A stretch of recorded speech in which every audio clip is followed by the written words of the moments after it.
Hello po guys, magandang hapon po. So, nakakatuwa po guys. So, itong bibi ko na naglilimlim. Napisa niya po guys yung nililimliman niyang itlog. Akala ko po guys, ano to, mga itlog ng Muscovy duck. Bibi po pala yan oh. Yan, bibi. So ito yung natirang itlog po guys. Ito yung isa. Bibi po ito guys. Ito pala yung Muscovy duck guys oh. Medyo iba yung kulay niya. Medyo may pagka brown na masyado. Ito puti talaga eh, pag ng bibi. Iba yung kulay guys. Ito pa po guys, Muscovy duck. Ayan.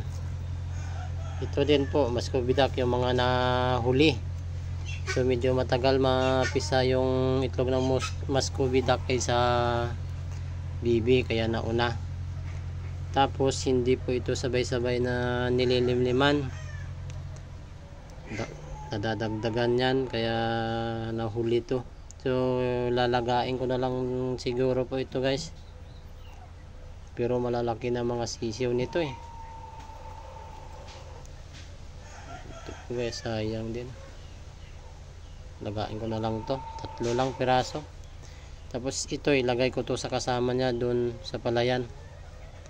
Ito ilagay ko naman to mga sisiw sa Muscovy duck ko. So ayan guys, ang bait pa nito guys. Yung iba nito pag naglilimlim nanunuka. Ito napakabait niya oh. Tapos napakaliit nito guys. Napakaliit na bibi, native. Yung iba ko dyan malalaki kasi ano pa, may dugo pa ng Peking duck. Tulad po nito guys, ito kasi guys yung ganito yung kulay ng ano Peking duck pag maliit pa, puting puti pa nga ito guys eh. Ito naman po yan, dilaw po yan guys. Ready. Yan guys, dilaw pag bibi. Ayan. Kulay. Ayan yung tuka guys. So, ano, tuka ng Peking duck.